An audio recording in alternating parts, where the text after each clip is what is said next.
It's important to understand what the 5G is doing and what they say it's doing. We're told on the IEEE beamforming document that this technology cooked your eyes like eggs in World War II.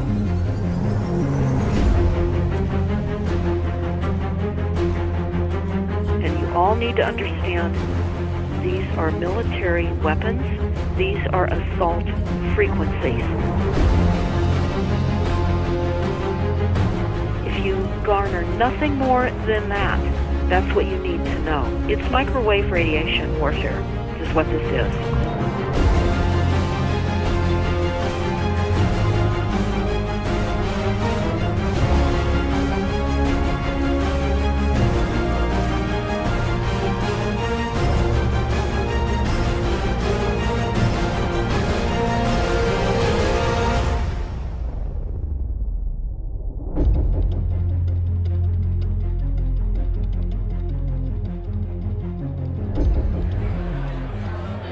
Ladies and gentlemen, please join me in welcoming to the National Press Club Federal Communications Commission Chairman Tom Wheeler.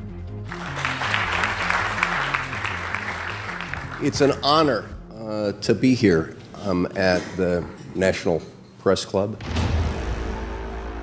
The first generation wireless, 1G, was voice. The second generation, 2G, allowed both talk and text.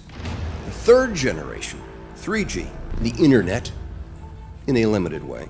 And today's technology, 4G, completed that digital migration. But if anyone tells you that they know the details of what 5G is going to become, run the other way. This video is brought to you by the number 5 and the letter G. And pretty soon, everything else will be too. I have to tell people 5G is a killer.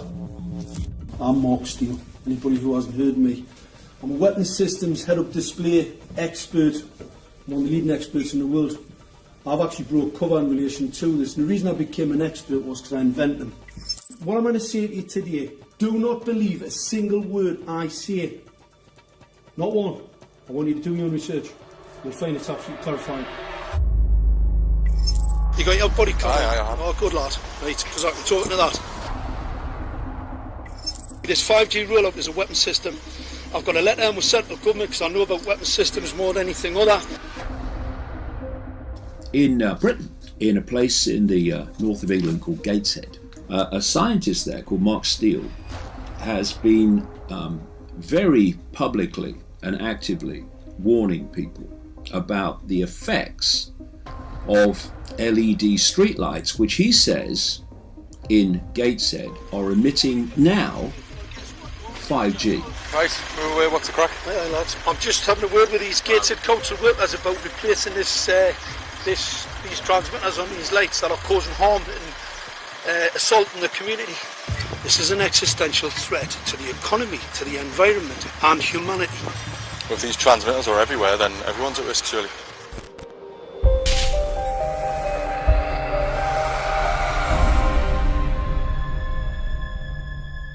There's a lot of confusion about what 5G is. The G stands for generation. So you started off with the first transmitter system. Back in the 1980s. In the 80s, yeah. So you had 1G, then you had 2G. And as the generations moved on, you started to see more complex signal systems, cleverer pieces of antenna designs, etc., etc. So the whole thing became more data, quicker downloads, etc., etc. However, 5G is something completely different. Alright, let's get a breakdown. Let's tell the people what this really is. This is the 5G transmission device. Blinking heck, that's a hell of a beast, that, isn't it? These are the uninsurable transmitters. Just get a good look at that, guys, because obviously I know there's quite a few experts who want to see more detail about the transmitters and the chipsets. Just have a good look, boys. This is the control management system masquerade. There's an antenna there, you see that? What is this phased array antenna here? What's that? This is for phased array, alright? As you'll see, it's got a driver, it's got some chip there. One chip. Look at the chipsets on this. This is your dystopian world. What did Gateshead Council say? I'll tell you what, I think we better send some of these educated fools back to school, or just send them to prison, whichever's the easiest. I think prison's probably better. Alright, that's 5G, guys. That's 5G hardware. You must consider the whole part played by electricity in nature. Human beings cannot go on developing in the same way in an atmosphere permeated on all sides by electric currents and radiations. It has an influence on the whole development of man. This life of men in the midst of electricity, notably radiant electricity, will presently affect them in such a way that they will no longer be able to understand the news which they receive so rapidly. The effect is to damp down their intelligence. Such effects are already seen today. Even today, you can notice how people understand the things that come to them with far greater difficulty than they did a few decades ago. Rudolf Steiner, 1924. Rudolf Steiner noted that in 1924, since then our atmosphere has become far more permeated with electric waves of widely diverse types. There's no doubt now that electric waves, electromagnetic forces, cause direct biological effects. There's thousands of peer-reviewed papers on this subject. There's no doubt about it. But what are these effects? How are they affecting us? What can we do about it? We're now at a stage where we're putting in what's called 5G, which is a special type of broadcast for high-density information transfers. And it turns out that this is the same frequency bands that are used in crowd dispersal weaponry.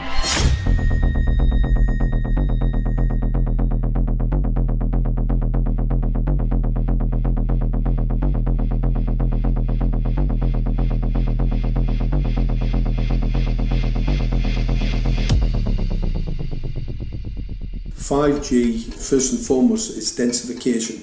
So it's significantly more transmitters in close proximity to a human, and it is also a sophisticated, illegal, unlawful transmitter. What I mean by that is it is a high-gain dielectric lens antenna, and what that allows 5G transmitters to do is to 3D map its environment in your home. The 868 megahertz frequency is specific for battlefield interrogation systems, so sub-gigahertz. It allows the signal to travel through concrete brickwork with ease, and it can actually data gather. It is a target acquiring system. Phased array is basically radar off the battlefield. It is extremely good at identifying targets and being able to lock onto targets.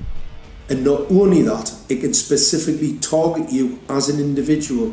So any judge sitting on an interesting case, let's say, any lawyer, any barrister, anybody doing any work that is potentially controversial, your life could be at threat. So the antenna design that you currently have on top of these LED streetlights, masquerading as a control management system, is basically battlefield interrogation equipment. The first phased array unit was actually called Mammoth, used by the Germans during the Second World War to identify Allied aircraft. Obviously things have moved on significantly since then.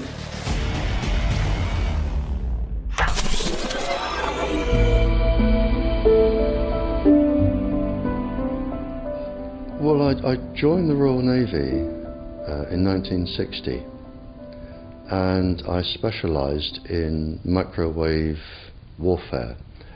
Radar, obviously, which uses microwave, but they don't just teach you radar, they teach you all about microwaves and other uses. So I understood about microwave warfare and how it can damage people, how it can harm people.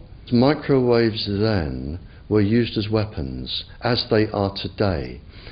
It is a perfect stealth weapon, and when governments don't like a group of people, For instance, the ladies who protest at Greenham Common in England about the American missile base they camped, they were microwaved. We microwaved Catholics in Northern Ireland to make them sick. It goes on all over the world, and it's a weapon that you don't know you're being targeted because the dose is very, very low, which is actually more dangerous than a high dose. It's very, very low, and it may take a year or two, but you can cause neurological damage and cancers with low-level microwaves, and you can make all your opponents sick. It's a perfect weapon for a government. Our impulses are being redirected. We are living in an artificially induced state of consciousness that resembles sleep. Their intention to rule rests with the annihilation of consciousness. We have been lulled into a trance.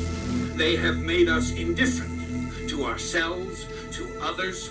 We are focused only on our own gain. Please understand, they are safe as long as they are not discovered. Keep us asleep, keep us selfish, keep us sedated. Almost immediately, I had neighbours knocking on the door, talking about children bleeding from the nose. I had images posted on Facebook. And one neighbour in particular came to my door and mentioned the fact that since the LED street lighting had been installed, she was bleeding from the nose every single night. I thought it was unbelievable.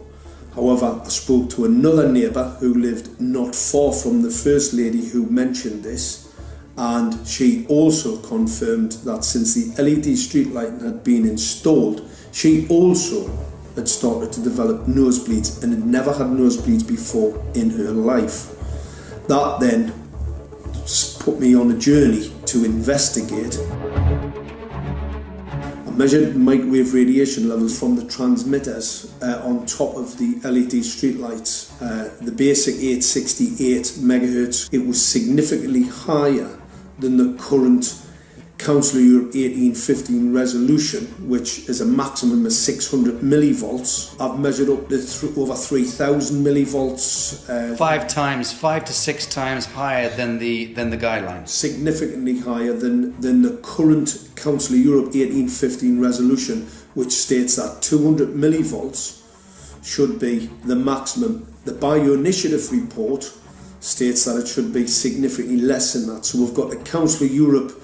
That's, you know, the international criminal courts are stating that, you know, the learned judges have said that 200 millivolts, and I'm measuring in bedrooms in Gateshead, minimum 600 and up to 4,000. Does this mean that in 2020, 2021, when 5G is destined to roll out globally, that you're going to get those kind of readings everywhere all the time? Everywhere all the time. Worse than that? Worse than that.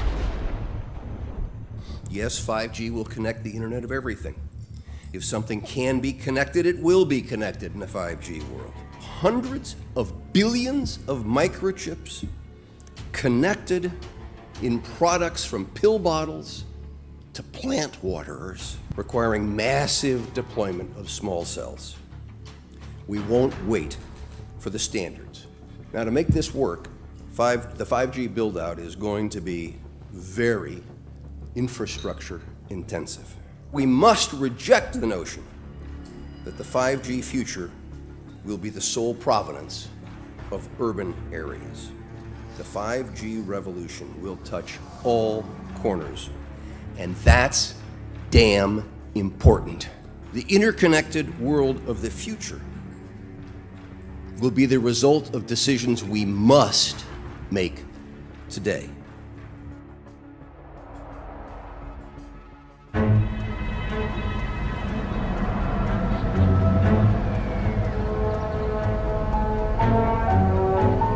The main issue before us today is Senate Bill 637 and Senate Bill 894, the former by Senator Hugh and the latter by Senator Knopf.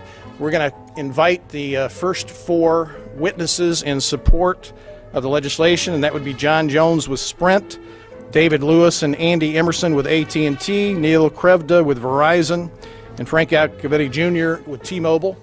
So be straight with me. Is it true? It could be. No, well, very few cases. There was an unfortunate incident out in Iowa. Look, gentlemen, practice these words in front of the mirror. Although we are constantly exploring the subject, currently, there is no direct evidence that links cell phone usage to brain cancer.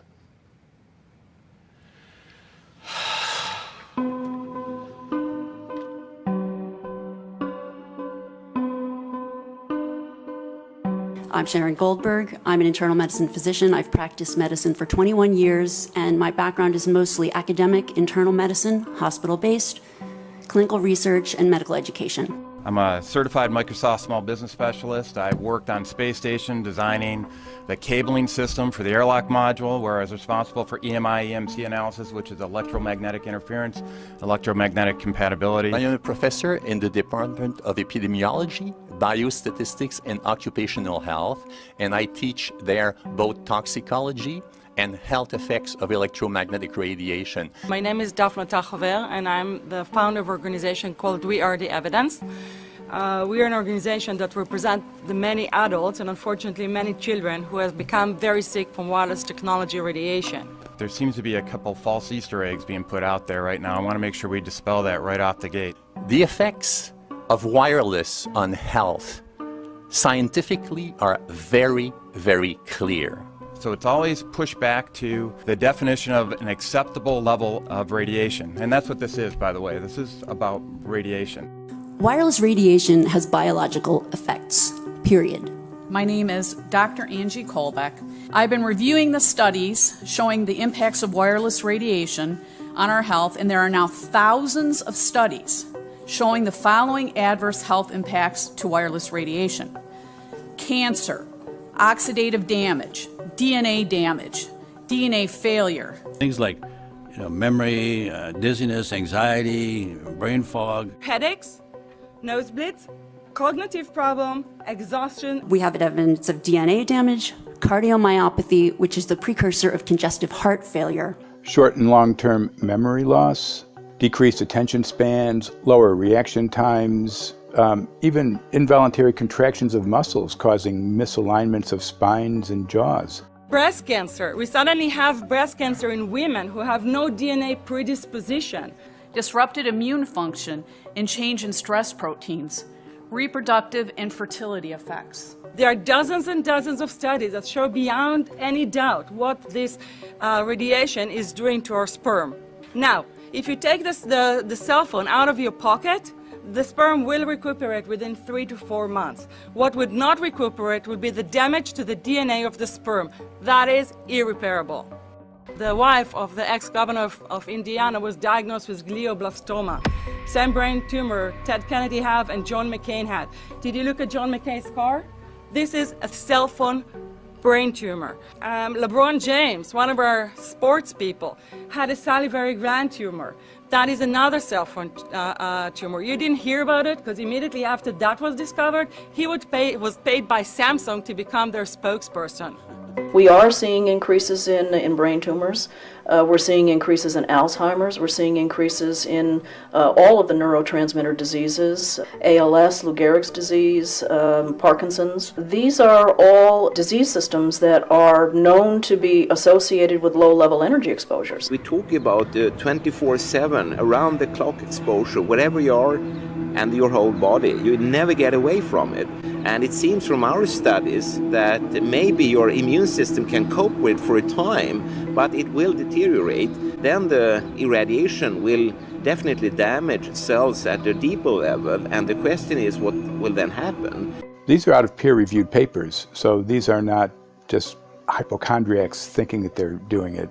We're having real problems with this. This is no longer a subject for debate when you look at PubMed and the peer-reviewed literature.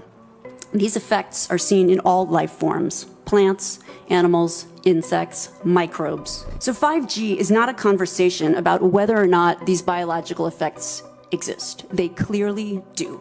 There is scientifically evidence that is so strong that you can be certain that the standards used by the FCC to manage health effects are wrong. We need to start measuring how much radiation are people being exposed to. before we roll out 5G, there are 4 kinds of electromagnetic fields that we know are harmful to human health. So radio frequency radiation, magnetic fields, dirty electricity, and electric fields, okay? Our exposure, any given person, and all humans are affected by EMFs. What is our exposure in a day? It's not one cell phone. It's cell phones, it's multiple wireless networks, it's smart meters, it's cell towers. It's this sandwich, and it all adds up. The data we're going to look at are all published science, testing results, or public standards. At the bottom end of the radiation scale of what's called power density, or signal strength, is the minimum level at which cell phones will work, which was found to be 0.2 billionths of a microwatt per centimeter squared.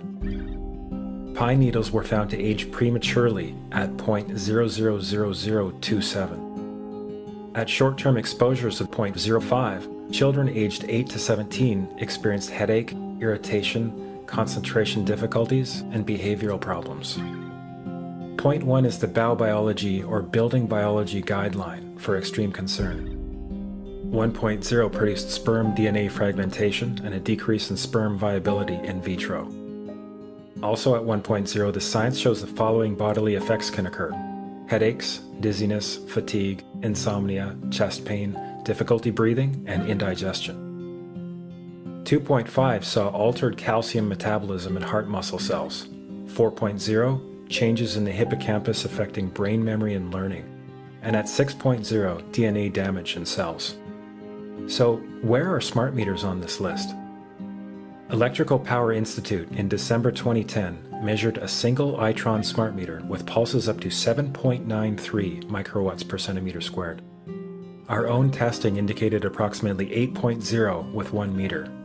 These tests are at a close distance, approximately 1 foot away from the meter, but an infant's crib could be just as close on the other side of the wall where the meter or bank of meters are installed. Even though there are all these known health effects at levels far lower, Switzerland, Liechtenstein, and Luxembourg see fit to set the standard at 9.5. And China, Poland, and Russia, 10.0. This is the same level at which behavior has been altered, producing reflexes of avoidance following 30-minute exposures. A room of 12 smart meters, very common and even a conservative number in an apartment building, tested at 19.8 microwatts per centimeter squared. This is hundreds of times higher than levels which clearly indicate harmful effects. So how can utilities and governments get away with forcing these devices on everyone? This is how. In Canada and the US and several other civilized countries, the safety limit is set at 600 to 1,000 microwatts per centimeter squared. This so-called safety limit is literally tens of thousands of times higher than levels which are known to damage health according to peer-reviewed published science.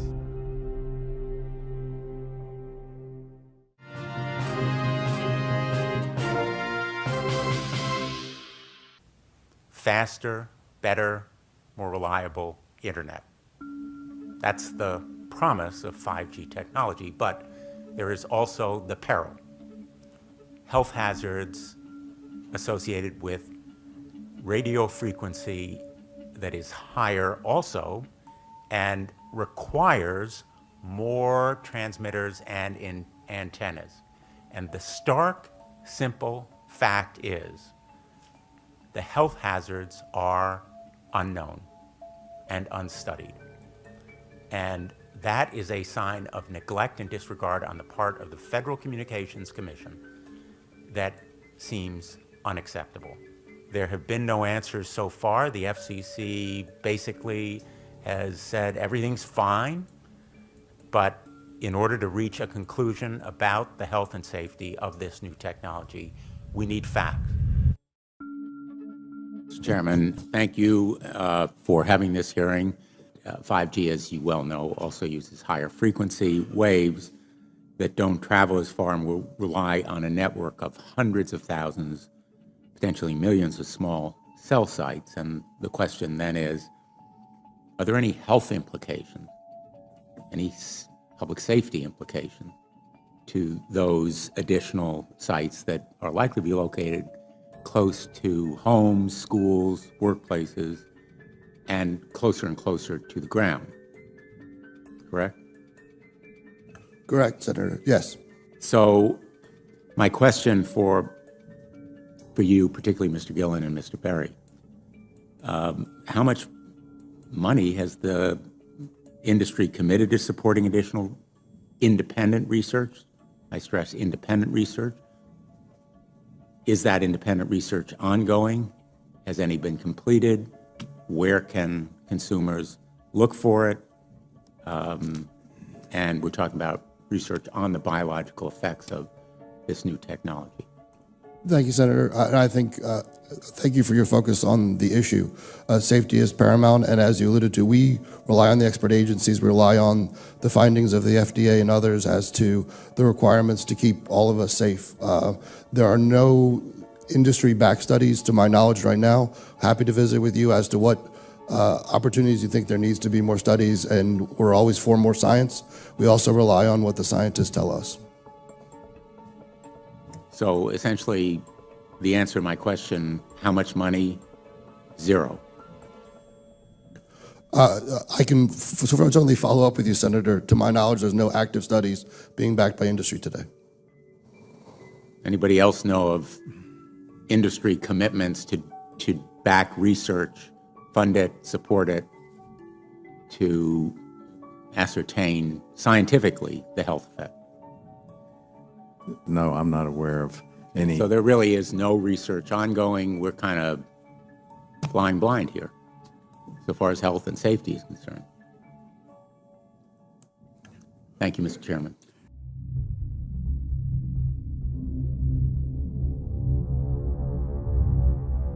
You're a trained medical professional. Yes. We don't have one on the panel. What are we to make with of the American Cancer Society, for example, telling us there's no evidence of harmful product? Many of these organizations have conflicts of interest. Very briefly, if you can, what do you mean by conflict of interest? One of the first things that you teach residents is that you always have to look at the funding. There's a tremendous amount of sponsored research by people who are hired to do studies to find no effect. And that's plagued this field in a number of countries. The radio frequency radiation work that we did was supported by Motorola. The relationship was really very cordial and very stress-free, but only up until we started generating data. These folks were very, very upset and began to talk about how are they going to handle this, what sort of spin can we put on this, what can we expect from this, and from that point on the relationship changed. What we saw was that Motorola began to exert more and more control over the work, telling us what to do, telling us how to write abstracts, what to say in the abstracts, what to say in the papers, how to do the work. No, don't do this. Yes, do it this way. This was unacceptable. I had completed our study of DNA damage, and I submitted the final report to Motorola. They simply weren't willing to accept my interpretation of my study, my evaluation of my study, my knowledge of science at that point, and tried to urge me not to publish the study. Did you hear about people coming to you as far as having complaints about illness? We were made aware of health complaints following installation of smart meters, and we wanted to verify this using our field work. So I measured the field of about 30 different people while they stood 1 foot in front of the smart meter, and in every single case, the human energy field was obliterated as they stood in front of the smart meter. So in our first slides, what we see is normal cells, and the structure of the cells is intact and sound. This is what we would expect from a normal sample. So after 2 minutes of exposure in front of the smart meter at about 1 foot away, we see a totally different story. Sample 1, you can see a lot of degradation in the cells. The cell walls have been broken, and you see changes in the cells which are called mycoplasma. It shows a mutation to the cell. In the second sample, we see a different type of degradation to the cell membranes. You can see a corrugation here. This is called bottle cap formation. and it's known that this occurs due to oxidation or exposure to free radicals. So this third subject, when we did her sample, she had to be pulled away from the meter after 45 seconds because she complained about an increasingly severe headache. And here you see a phenomenon called rouleau, where the red blood cells are stacking up, which makes it very difficult for the blood to deliver oxygen to the tissues as they would be their normal function. Every single one of these is a degradation. Every single one of these shows a trauma to the blood cells, and that came from something, and the only variable was the smart meter. The good news in all this is the patient and the blood can return to normal once they have been removed from the influences of these stressors.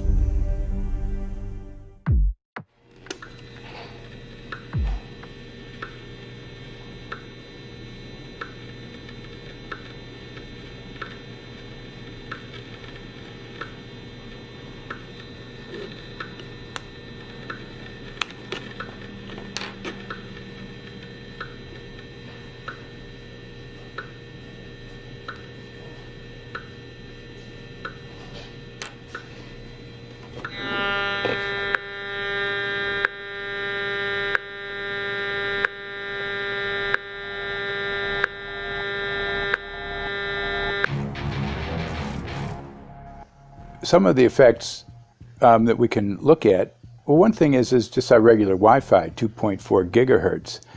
That's in the same range as microwave ovens, which are also called radar ranges, because that is radar. 2.4 gigahertz is interesting. It's not the peak absorption rate in water for microwave frequencies, but it's at a point where it allows full penetration, because if it came in at the peak, it would prevent the insides from getting warm. So that's with basic Wi-Fi. Now when we look at 5G, 60 gigahertz, this is what they call active dispersal sort of weaponry, just to keep people back. It burns the skin, it doesn't penetrate, but 60 gigahertz is the frequency of oxygen molecule absorption. Since they have electrons that they share with each other, what we breathe is actually O2, pair of oxygen. So being bombarded with 60 gigahertz could very well impair our oxygen absorption rates in our body, and thereby the whole basis of our living system. Martin Pall says, putting tens of millions of 5G antennas without a single biological test of safety has to be about the stupidest idea anyone has had in the history of the world. So assessing all this, we have experts in various fields: military EMF weaponry, biological effects on humans, firefighters that are getting cognitive impairment by being there in them, countries that are banning these sort of technologies around schools because of the impairment to cognitive. Let's weigh that up in light of what Rudolf Steiner said in 1924 about just mere radio causing the impairment of cognitive functions on people, that they can receive news from around the world, but they can't understand it as well because of the effect of the electricity. We have to say, something smells sinister here.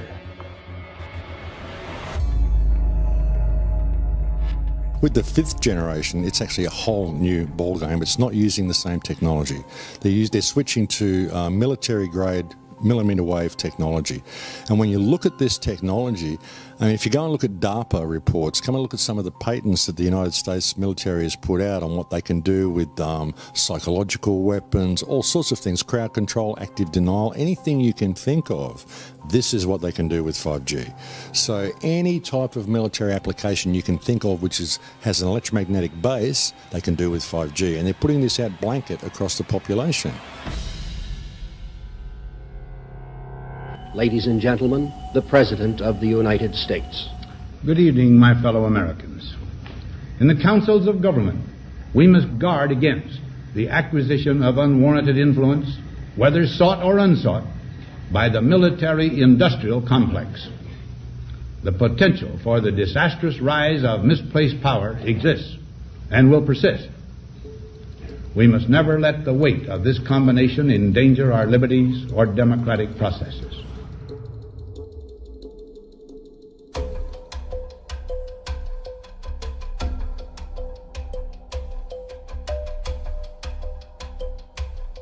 FCC is a capture agency. They probably conducted what I believe to be the biggest fraud on the public ever conducted.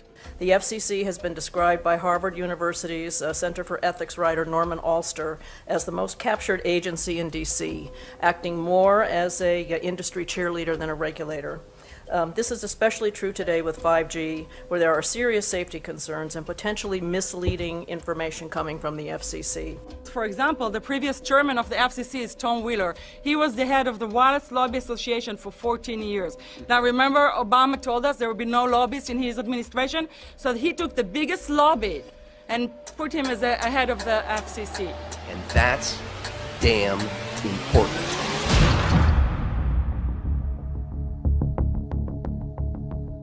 In 1993, the FCC started a rulemaking to adopt the IEEE regulations on this issue. IEEE is an engineer association. Why is it that we adopt regulation of engineers who maybe know how to measure this radiation when it's passing a wall, but not when it's passing a body? All our health agencies objected it, saying that it makes no sense to adopt engineer association, that they had not even one biomedical person on their team. They are effectively indemnified against adverse health impact lawsuits when the acceptable limits are higher than the limits actually shown to show harmful health effects. The FCC guidelines were developed for short-term exposures, 6 minutes, 30 minutes, depending on it's a phone or an outdoor exposure. And they have absolutely no connection to the biological effects that have been very clearly summarized in the Bio Initiative. So as you can see, there's a number of individuals in this room today that have serious concerns about this as regards to their health. If one of your companies decides to put one of these small cells up at a pole that's within, say, 50 feet of one of their houses, what recourse do they have to say, is there a way to move it somewhere else? There's language in the bill so that the authority can require the applicant to come forth with certification of compliance with the FCC's rules related to radio frequency emission. Remember that denial of request or denial of permit request that you can put in? It's going to point back to the acceptable levels as determined by the FCC, not the EPA and not the CDC, the ones who usually take care of health concerns, but by the FCC, which is staffed by former members of the telecommunication industry. That's the fox guarding the henhouse. It's a fact that most insurance companies will not indemnify against EMF effects. Telecom companies around the world are warning their investors of potential major costs due to real or alleged risks of EMF pollution from their products. Interestingly enough, they're warning their investors, but they're not telling their customers. They're basically keeping it quiet because that's where their money comes from. So we're using technology that could be very potentially harmful to us, and the investors know it. But their only worry is that they might lose money, not that our health might be affected. First of all, I think what you should really think about is why is it that they're not insured? It's not that they chose to be self-insured. They actually rejected by the insurance company from being insured because they understand the risk. And so the insurance companies, the big insurance companies, will not insure the telecommunications? So there's insurance companies, and then there's what's called secondary insurance companies. Secondary insurance companies are the insurance companies that insure the insurance companies. So in an event, an insurance company, let's say I insure Verizon, and it may not be able to meet the claims, then the secondary insurance company is kicking in. Like Lloyd's of London. Sorry? Like yes, Lloyd's of exactly. London. So two leading ones would be Lloyd's of London and Swiss Re. Both told the insurance company not to insure the wireless industry, and this is why they're not insured. And that should give you a hint. Now, this is exactly why they have to prevent a health lawsuit. And how did they prevent lawsuit? That goes back to Section 704.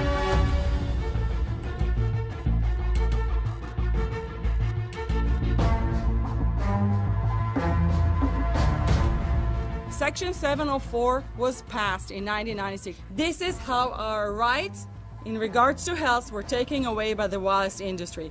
What this legislation did, it gave the power to regulate the health effects of wireless technology to the FCC.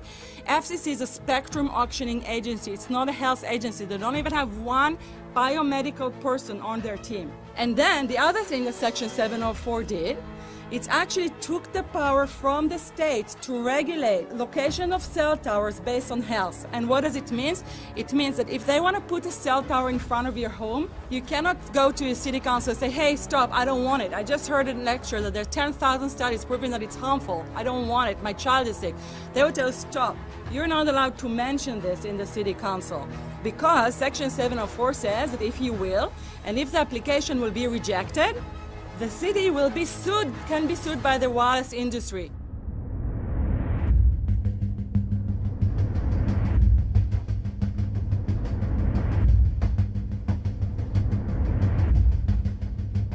A major U.S. government study on rats finds a link between cell phones and cancer. Very first government study linking the radiation from cell phones to cancer. Two-decade, $30 million federal study out today found there is some evidence of a link between cell phone radiation and brain cancer. Professor, what is the NDP? I've heard that study several times. NDP is what? So it's a $25 million study on rats and mice that was supposed to demonstrate that there were no effects of radiation below thermal. And in fact, it demonstrated exactly the opposite. And it follows on the heels of two major studies on animals that said exactly the same thing. And that study was designed perfectly to make sure that it cannot be challenged, that there will not be any doubt. That's why it took them 14 years. That's how they prevented discussion of health. And why do they want to prevent discussion of health if there's no problem with health?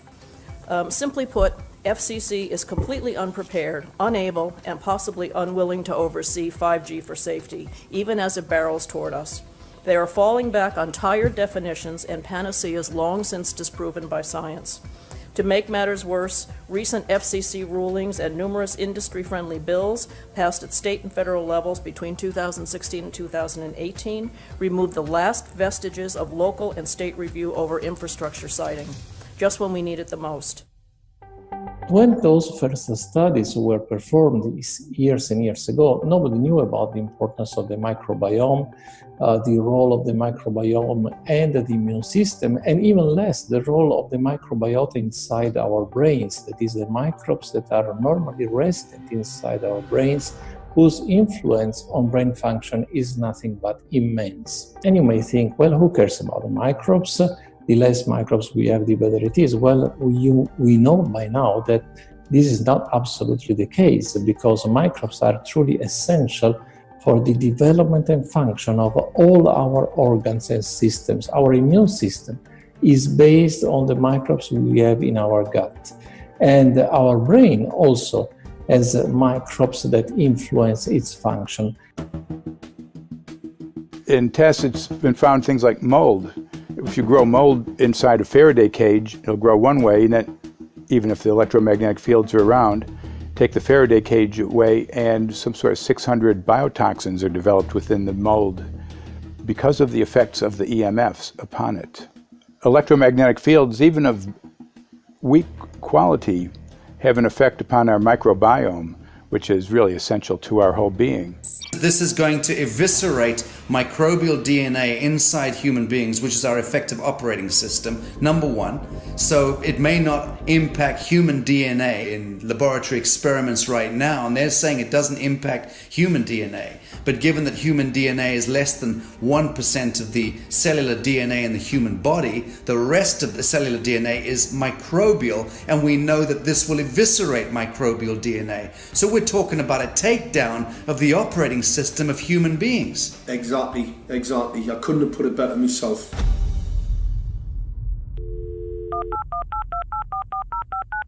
John Brandt.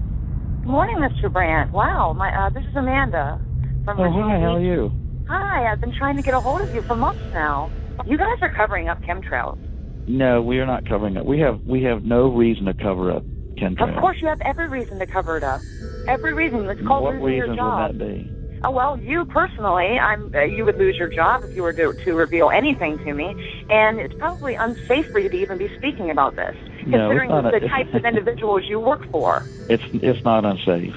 There's, It is unsafe. There's no problem with us talking on, you're a citizen, you're making a complaint. Oh, Lord, have is- mercy on myself. It's a complaint in an area that we don't have authority to regulate.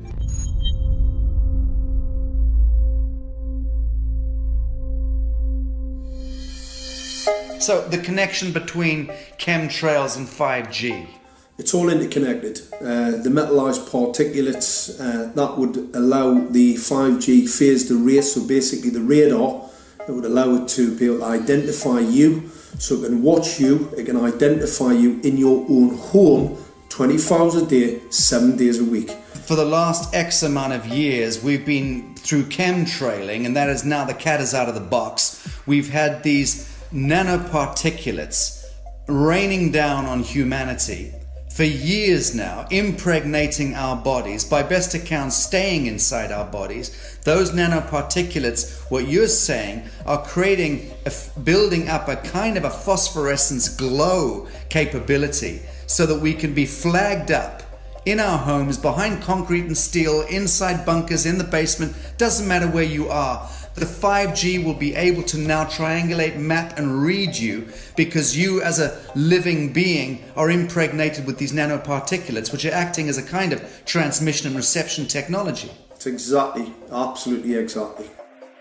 You have to consider that DNA also works as a fractal antenna, which is able to send and receive and also to process signals under the form of radio frequencies. Well, then there is no doubt that artificial radio frequencies, such as those of cell towers, and in particular these new types of towers that have a much higher density of signals, they may somehow interfere with the ability of DNA to retain and transmit biological signals. So this is one level of danger that very few biologists are aware of.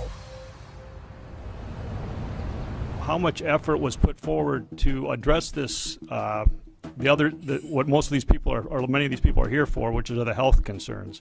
Was there any dialogue back and forth? Was there any working? Was there many studies evaluated to look at regarding this area? Maybe not every person that has concerns on the legislation was brought to the table. Okay, so from your perspective, you feel that there was a legitimate amount of time to evaluate the data that the opposition would have on this? Absolutely, and I wouldn't put forth something that I didn't believe in. And I'll tell you, as I mentioned earlier, and it's been commented several times amongst the panel here, this is truly an economic development issue. Our 3-year-old, again at home, is outraged when we pull out the driveway and he's not able to access Wi-Fi.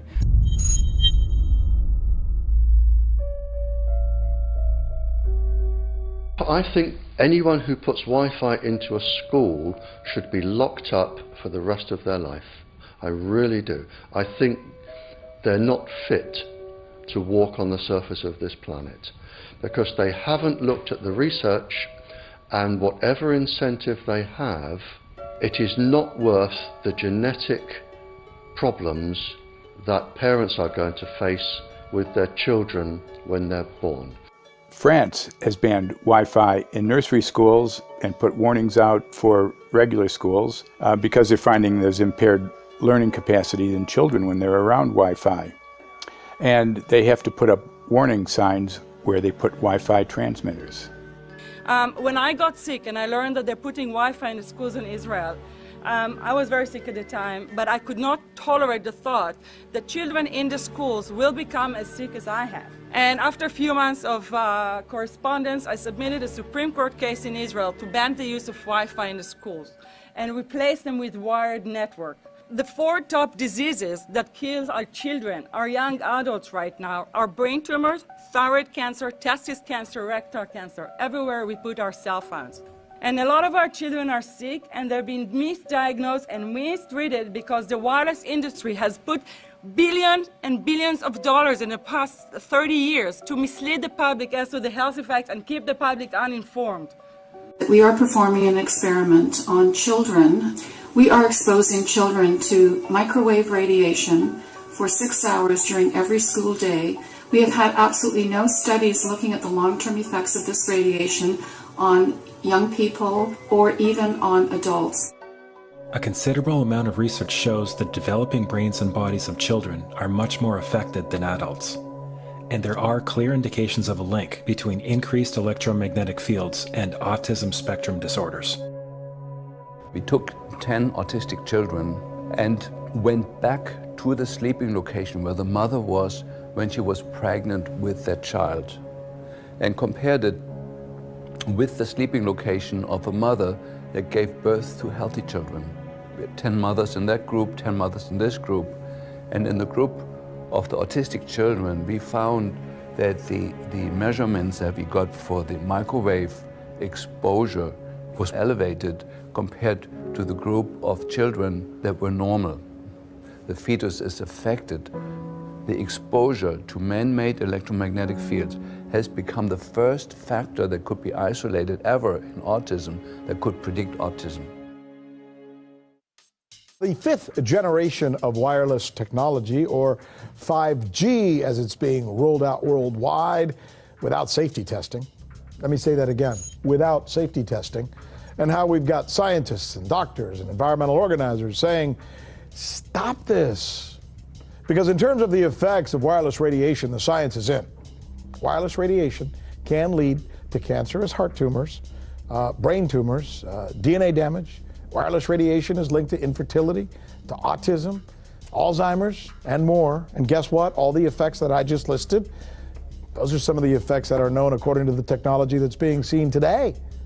First of all, you have to know that we know that the other EMFs that we're exposed to are already known to be health risks. And basically that 5G, because of the frequency that's going to be used and because of the extraordinarily high pulsation levels that will be used, is a much bigger threat to our health than the things that we already have, which are very substantial threats to our health. We're not just talking about the intensity.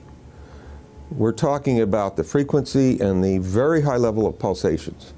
There's a huge literature which shows that pulsed EMFs, EMFs that pulse up and down very rapidly, are in most cases much more biologically active than our non-pulsed EMFs. Every single wireless communication device communicates via pulsations, but the industry completely ignores this issue. The problem with 5G is that they're planning to put out tens of millions of these antennae all over the place without doing one single biological safety test. Are you implying possibly that we, the consumers, are the guinea pigs since they haven't really done tests to see the effects in a smaller setting? I mean, that's not an implication, it's a statement. We are, yes. Cancer is not the main concern that I have. I'm really concerned about sperm count and about effects on pregnancy. How many of you know that 1 in 6 American couples is unable to have a child when they want to?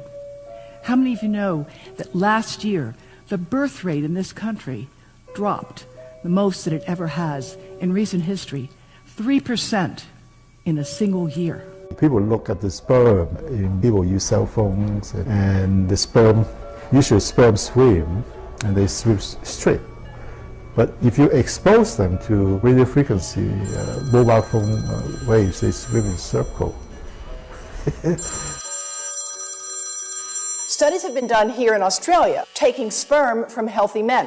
And one test tube gets exposed to cell phone radiation, and one test tube is not exposed to mobile phone radiation. And then the results are evaluated. And this is a measure of vitality. We measure how well the sperm swim. This is a measure of motility. This is a measure of mitochondrial DNA damage. They have 3 times as much damage on their DNA if they have been exposed to mobile phone radiation. The data on that are rock solid. Cell phones can damage sperm quantity and quality. Your embryo, your uterus in the fetus, where your child is developing for the first 100 days, in the ovaries, the eggs do not have that protection. So they are at maximum risk from radiation. And for the first month or so, you wouldn't even know you were pregnant. You wouldn't even be taking precautions. That is the main danger area. So you give birth to a daughter, but her ovaries are now contaminated. She may be normal, she may be genetically damaged, but her ovaries are at the most risk. So when your daughter grows up and she becomes pregnant and has a baby, this is where one of these eggs will be fertilized and come out. So the real damage here is your grandchildren. That is where it is going to show most. Do you think that there is a chance that within the third generation of females, they may be irreversibly sterile? Not in the third generation, but in the fifth generation, and that would for humans be something in the order of 150 years ahead of us. And of course, then it's too late to say that you are sorry, and it's very too late to say stop. There is a wealth of papers. I mean, we're talking about thousands of published papers in the scientific literature, few of which, or sometimes none of which, have entered the official documentations from authorities and likewise. So I think it's really time to have an independent compilation of data. Such was done at August 31st, 2007 in the form of the Bioinitiative report, of which I was one of the authors. And then we put together approximately 2,000 scientific references on a little bit more than 600 pages, clearly saying that if you, for instance, if you are a rat or a mouse or a cell or a molecule, you should definitely not allow yourselves to be exposed to this. And in the meantime, we have this full-scale experiment using our own kids. One interesting case, John Patterson. He was a telecommunications engineer in Sydney, Australia. Very brilliant man. For 20 years, John tested Telstra digital systems. Over the time, he realised the dangers of electromagnetic radiation. It disrupts the bioelectric system of your body, which is really your brain, your nervous system, how your muscles talk.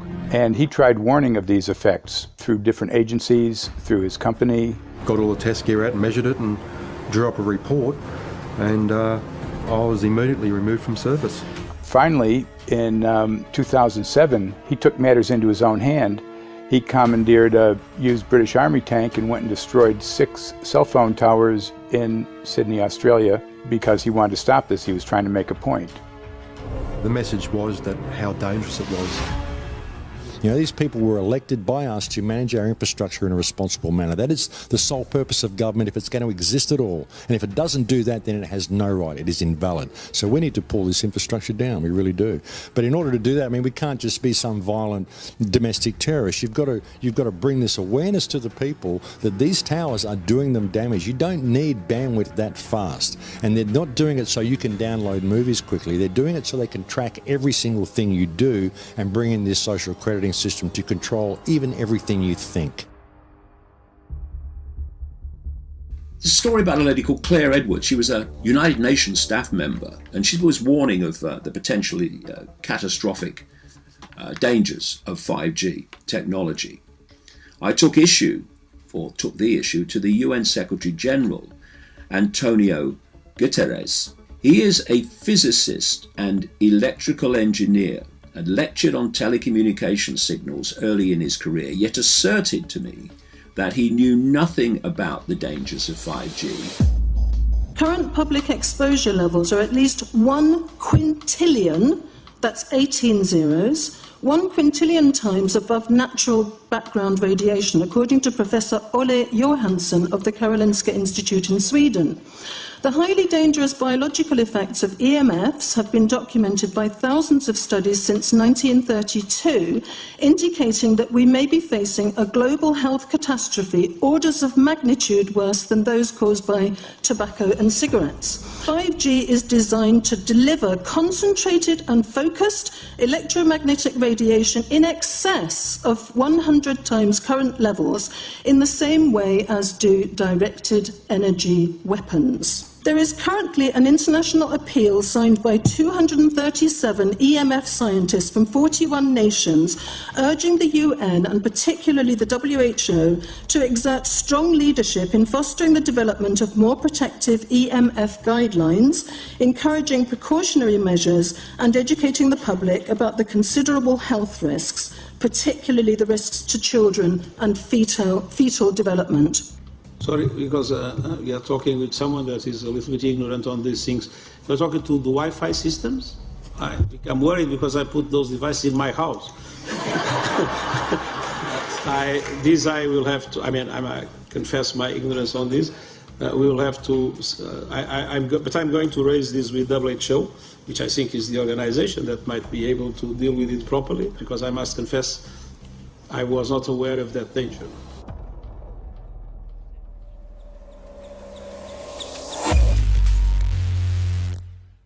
In 1996, when the Telecommunications Act was passed, in it was a provision essentially that kept local officials from addressing health issue concerns when approving or not approving a cell tower. So that's correct. But then something new is happening. We've talked a lot about it on the Solari Report, thanks to Jason Boggs-Smith and his website, EMF Warriors. But this is new. This is very, very new. So you're basically, sending out an appeal on something that in one sense hasn't happened yet. This is not just an incremental change. This is a big step up. It's a sea change. An onslaught's not an improper word. It's a bombardment. So instead of a cell tower 1 mile or 2 miles from you and you still have cell phone service, we're going to have antennas every block, and some poor soul is going to have one mounted to utility pole maybe less than 20 meters from their home. So this kind of, invasive bombardment with this many antennas, I mean, just in 1 square mile, if you do the math, 1 per block and 16 blocks per mile, that's about 250 antennas per square mile. The millimeter wave is untested. Former FCC Chairman Tom Wheeler openly said that they don't plan to test. We won't wait for the standards. And then our appeal also addresses the fact that there's a plan to roll out 5G through satellites in low Earth orbit. So 20,000 satellites, which will cover every square foot of the planet with a 5G signal. 6, 5, 4, 3, 2, 1. Night after night, politicians and other leaders were telling Americans that Sputnik revealed that we were at great risk. Not just our pride, but our security is at stake. If Russia wins dominance of this completely new area, well, I think the consequences are fairly plain. Probable Soviet world domination.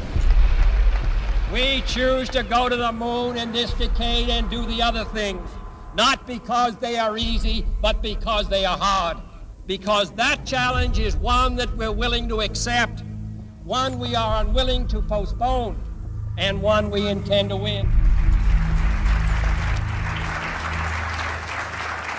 Welcome, everybody, to the White House. This is White House 5G Summit. My name is Justin Clark. I'm the Director of Public Liaison, and we are thrilled to have you here today. Really happy to be joined by a lot of leaders in industry, members of Congress and the Senate, White House leaders on this, and people from the FCC. Before we start, one, we are government, so don't assume we know anything, okay? I do agree, I don't know anything.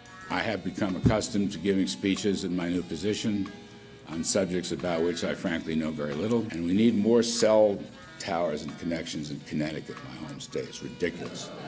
The U.S. is in the lead thanks to our private sector as well as the work of the FCC and this administration overall. But China and South Korea and many other countries are eager to claim this mantle. We have every intention to deploy 5G first and reap the benefits of faster and more robust wireless. Yes, I hope we beat China, of course. And get to gigabit speeds and low latency, and the race has begun.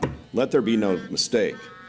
The race to 5G is a sprint. Winning the global race to 5G, it's a national priority. We must bear in mind the national security implications of winning the race on 5G. Today we're talking about the importance of being first in 5G, continued commitment to putting America first in the race to 5G. We're calling it America First, 5G First. Well, our strategy is called the 5G FAST Plan, a plan to facilitate America's superiority in 5G technology. Connected devices for health applications, which I love, has the capacity to make people healthier, as I understand it, a lot of medical applications. Industry is not asking the government for money to build 5G networks.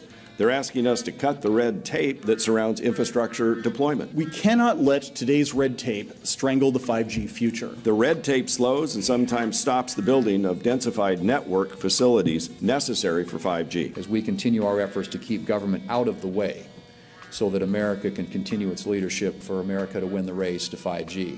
One path is the government regulatory path. The other path is the private enterprise, free market, gales of creative destruction, Schumpeter path. Have you ever heard that? Gales of creative destruction? It just means let it rip. The new replaces the old. With 5G, we're on the cusp of another era of American innovation. It means an even more connected world for everyone around us, unlocking the potential of the Internet of Things to become safer, healthier, and more sustainable for our future. You know, sometimes, look, we all believe in the 10th Amendment, but sometimes you have to override it.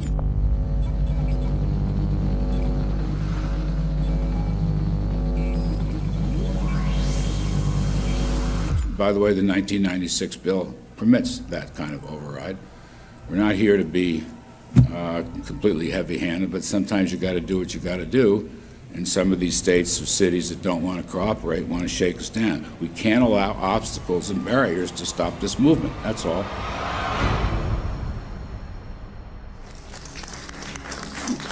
And this happened in Canada. I mean, there were some activists I was working with up there that said, well, you know, we won a victory. We got the Public Utilities Commission to allow us opt out. And I said, boy, that's divide and conquer. They just got rid of the people that were raising hell. So, you know, that's not the answer. We need to opt out everybody. An opt-out is an agreement to pay to not be harmed. An opt-out is volunteering into extortion. An opt-out says that if I don't pay you, you have the right to harm me. So that doesn't work. This is a mandate. This is being pushed down your throat by a company that is not responsive, by a government that is not responsible, and it's being done in a collusion that's designed to undermine the individual rights of individual people in communities across the country and around the world.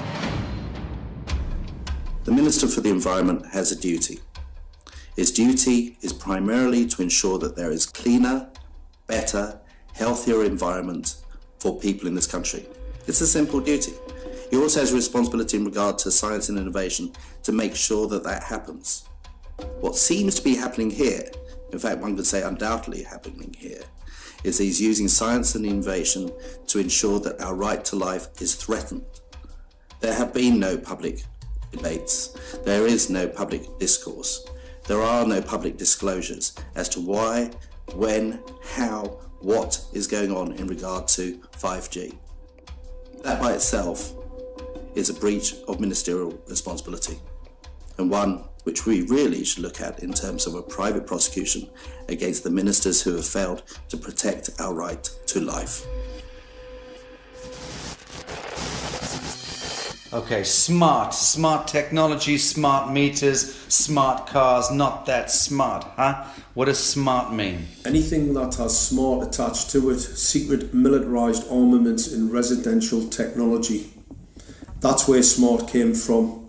And smart, every bit of technology that you see today has all been developed for either some type of battlefield, some type of intelligence gathering system, and obviously these developments have to be commercialised, and people have actually took them into their homes. The definition of a smart grid is a wireless system that will fundamentally turn every single appliance in your home into the equivalent of a transmitting cell phone. That's every computer, every television, every furnace, every air conditioner, every coffee machine, every printer, every single appliance that you have in your house will eventually, in a smart grid, have an antenna that's embedded into it that will transmit your usage data to a smart meter on the outside of your home that will then transmit your usage data to another tower receiving that usage signal that will then go to the utility company for supposedly billing purposes. Not all signals will just be about your individual use. There will be aggregate meters that will bounce signal from house to house to house within a neighborhood that will then accumulate all of the usage data that will transmit that to the utility company. Now, what that will do is that the end metering system that is transmitting all of that data will be firing an RF signal at many, many times a second, which will increase the average homeowner's radio frequency radiation exposure exponentially. This picture shows some aphids on the leaf of an orange tree shortly after radar equipment was installed at a nearby airport a number of years ago. I noticed that every few seconds all the aphids would tense up in unison and do sort of a little dance, as you see in the picture.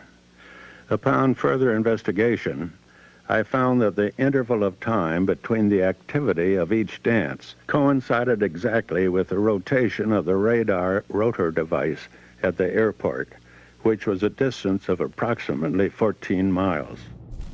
The antenna arrays create this steerable beam, which helps concentrate the energy. The beams get pointed at the user. What's a MIMO tank? Massive in, massive out. British government have got a plan to roll 400,000 out. This is so that you've got 5G in every nook and cranny, every part of the countryside, so that you can have autonomous tractors, believe it or not. However, those transmitters, these are radar. It is phased array radar. Though that radar signal sweeping the countryside will kill every pollinator, every biological structure, it will sterilise livestock, it will kill the ground, consequently land won't have a value, obviously farmers will die, the community will be under attack. If we can't produce food, if we kill all the pollinators, we're in serious trouble. The takeaway is that 5G, the $1 trillion rollout of 5G by our friendly local government, is definitely a weapon system masquerading as a modern efficiency technology. It most certainly is, and what I put it down to, it's economic terrorism.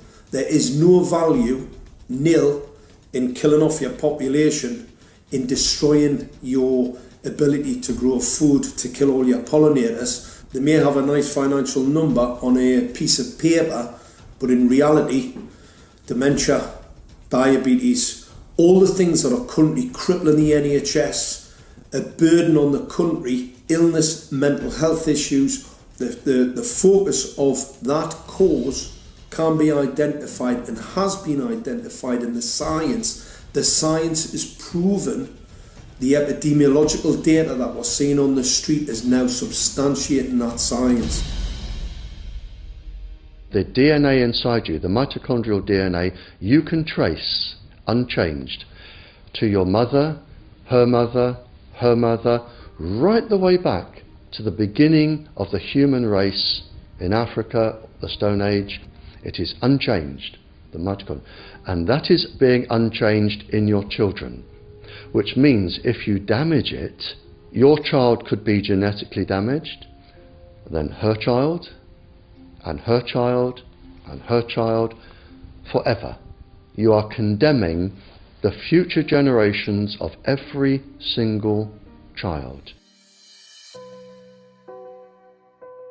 There is, however, a light at the end of the tunnel, or there is some ray of hope. Thanks to the principles of biological quantum entanglement that we have learned how to exploit in the field of biology and medicine, now we can transfer the information from the microbial DNA to the human DNA.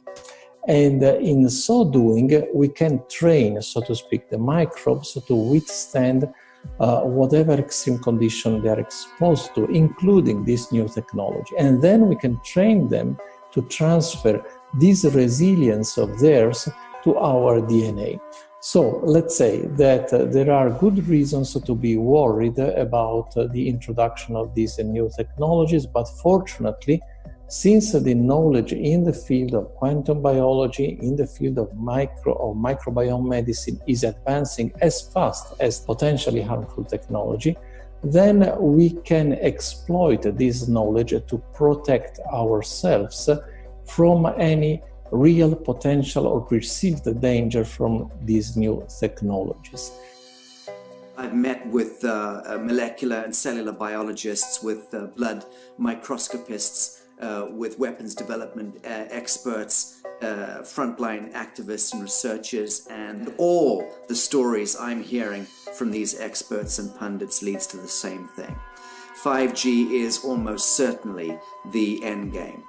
It is an extinction event brought into our homes, into our classrooms, onto the high street, into the very cells and DNA in our human bodies.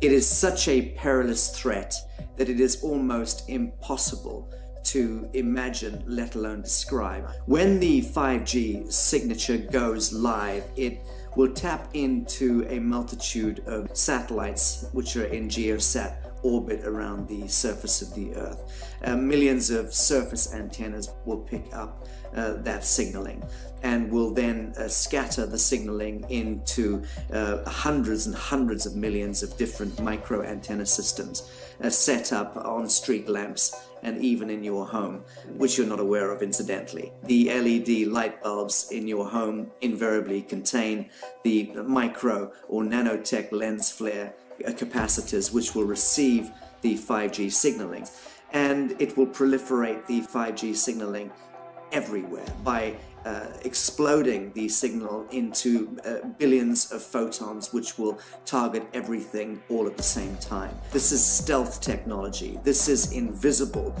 science. But what it means in simple terms is that you will be flagged up, visible, trackable inside your own home. Anywhere you move on the surface of the Earth, they will have a lock and load tracking capability over you. You will be visible to invisible masters, each one of us, all the time. Today, our governments and the corporate sector have managed somehow to infiltrate the mainframe of our civilization and are pushing through a $20 trillion infrastructural rollout without any, and I mean without any, health science running behind it. There have been no tests. Your government and your health authorities are either in collusion on this matter of genocide and ecocide, or they're just damned stupid. And I would suggest it is the latter.